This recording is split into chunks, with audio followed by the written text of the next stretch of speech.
Season 2 of WWE Unreal has dropped on Netflix, and your boy has watched all 5 episodes, and now it is time to do a review. What up, what up, what up? It's your boy D, back with y'all with another video. And before we get into it, if you love WWE content, behind the scenes talk, real opinions, fantasy bookings, hit that like button, subscribe, turn on your notifications, because we talk that wrestling on this channel. We have a second channel coming soon. Stay later for developments and details on that. So season 2 of WWE Unreal, basically it follows all where season 1 pretty much took us to WrestleMania. This season basically took us all the way to SummerSlam. And this season focused on Seth Rollins, focused a lot on Seth Rollins, a lot on Becky Lynch. We had some mixes of Chelsea Green in there. We had some Lyra Valkyria in there. A big episode was the whole story on R-Truth and his release from WWE. Very interesting stuff. I really like this season. Do I think Unreal Season 2 was better than the first season? No. And I think that's pretty much by design, only because the first season literally has the John Cena heel turn in it on the road to WrestleMania. You're not going to beat that, okay? You're just not. This season, I do think was very interesting. One of my favorite parts of WWE Season 2 of Unreal, honestly, it's Lyra Valkyria. Seeing her and Becky have their matches, and then especially having the match between Lyra and Becky at SummerSlam, where there were some things that just went wrong, and seeing like Lyra be very frustrated but also very realistic and emotional, and just, for lack of a better word, human. You have to see Lyra as a human, and I think seeing this side of Lyra and like her being personable and feel like she let the company down, she let Becky down, and like she doesn't know what happened and why she got so nervous. And then to see Triple H and them like, what is going on? We're 5 minutes over, like we're like 10 minutes over on time. What are we doing? Just to see that, and then to see how like frustrated Lyra was, and everyone's like, yo, it's okay, we're gonna be all right, it's all right, relax. And seeing her really be hard on herself, and we're like, it shows you how much she cares and how much she wants this. And I just think Lyra, like, this is probably the most we got to relate to Lyra Valkyria, if I'm really being honest, because Lyra has always been a dope wrestler. She's always been a hooper in that ring. The girl can wrestle 1000%. But for us to really connect, it's on the main roster for sure. It's the promos, it's the segments. How do you find a way to connect with the fans? This is really what it is. It's really simple. Sometimes it really don't got shit to do with like a specific match of yours. It's how do you do something to connect to fans? That's really what it all comes down to. And like, I feel like we haven't really got that from Lyra yet, I think.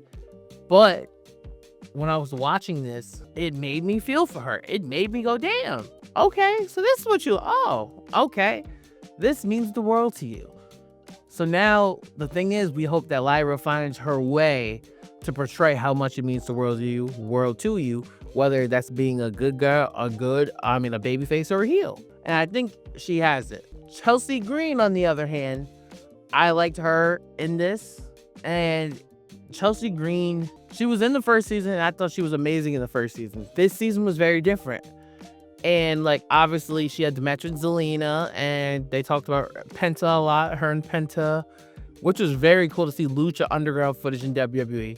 Never thought I would have saw that coming. What's very interesting to me about Chelsea Green is it kind of gave away how they see Chelsea Green as not someone who's elite, but someone who's there to put people over, to make them look stronger. And obviously Chelsea doesn't have no like qualms about that. Obviously she's cool with her role.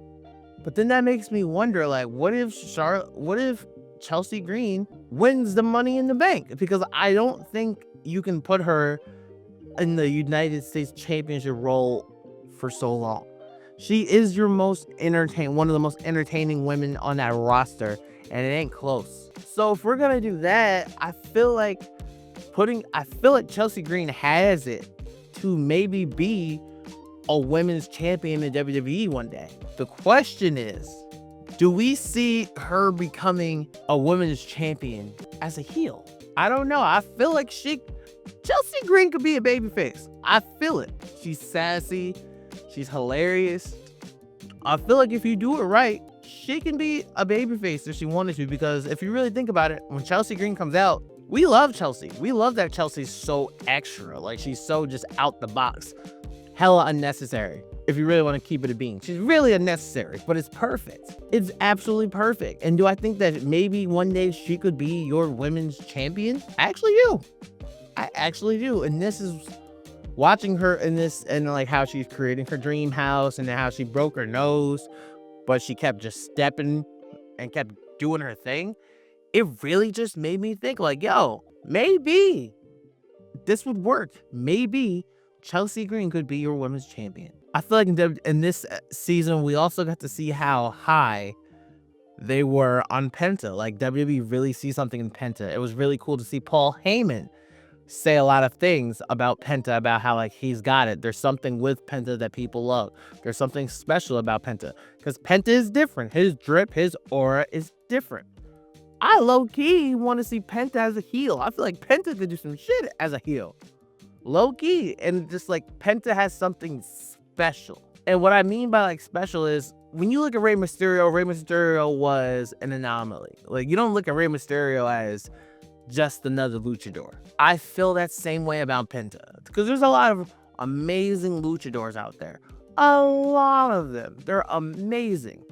But when you look at Penta, you're like, you know what? I can see Penta versus Seth Rollins for a title, or Cody Rhodes for a title, if the story makes sense. You could put them in that ring with them. It's just a different level it's just a different level of status I can see of a luchador working in WWE. And I think Penta is at the top of the list. I think he can do it. And like, Penta is like, I don't know, there's a certain amount of emotion he can pull from people. And I found it interesting of having Penta in this to tell their story. And like, season 2 was very, very cool, especially seeing like Becky kind of on a personal level of what was going in her head of coming back to WrestleMania. Then you start to see a little bit of the ideas of her turning heel and how to make them hate us. How to make us hate her. And I think she's doing a great job at it currently. Seth was cool in this too. I thought, like, obviously the vision and like how it came about. And one of the things I truly enjoyed about Seth Rollins is on the show, he didn't really give you much, you know? Like, he didn't give you a lot of like, ooh, this is behind the scenes stuff. He kind of just said what it is. And it's the same thing with Paul Heyman. Paul Heyman gave very great answers, very profound answers, without like giving every goddamn step of the way. And I kind of appreciate that. Like, you know what I mean? I kind of like how they were just like, all right, this is what we're going to do. You're going to drop him. We have to tell LA Knight he's hurt. You're hurt.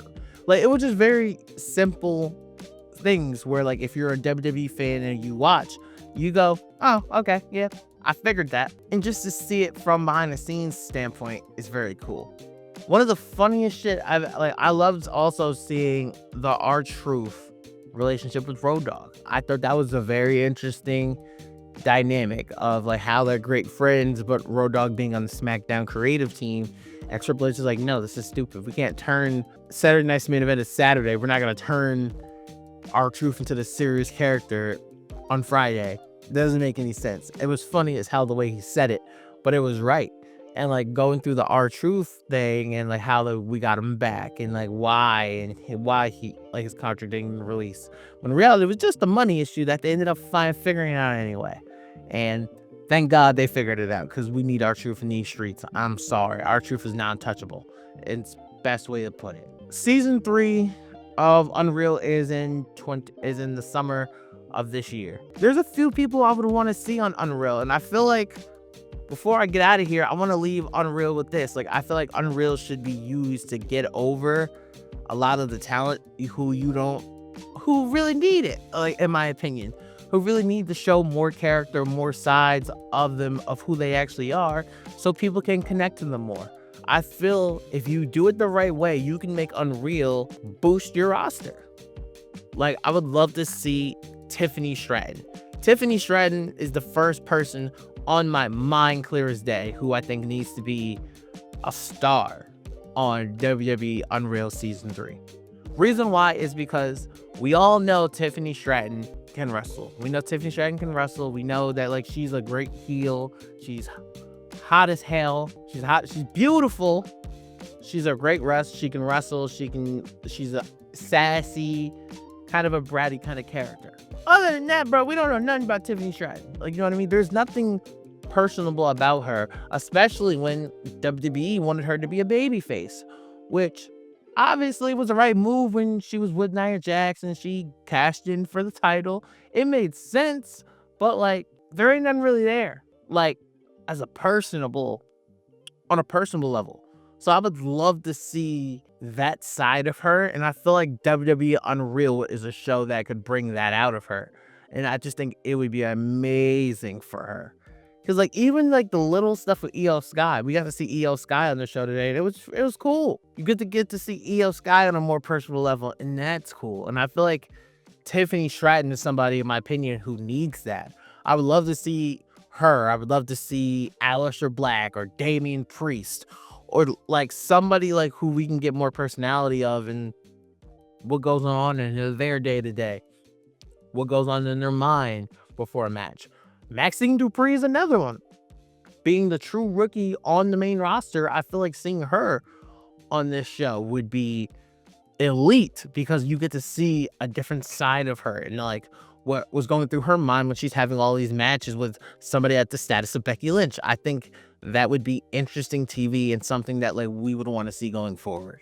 So like, I feel going into season 3 of Unreal, this summer, I think what's best is to highlight the younger talent who are hungry and are going on the rise, to get to know them on a personal level. One of the people who I obviously think is going to be a big part in that is going to be Braun Breaker. I think Braun Breaker would be a huge asset on this show, because clear as day, they want him to be the future of the WWE. Could he do it? Absolutely. And I think a show like WWE Unreal, it would be best for him to do, because he doesn't have to like, I'm gonna outline, like, tell us everything, every inside baseball trick that he has. No, but I think it'd be very cool to relate to Braun Breaker the person versus Braun Breaker the character. So those are my thoughts on WWE Unreal Season 2. What did you guys think of Season 2? What episode are you on? Let your boy know in the comments below. Please like, comment, and subscribe. It has been your boy D, Forever Gang, and until forever finds you, peace.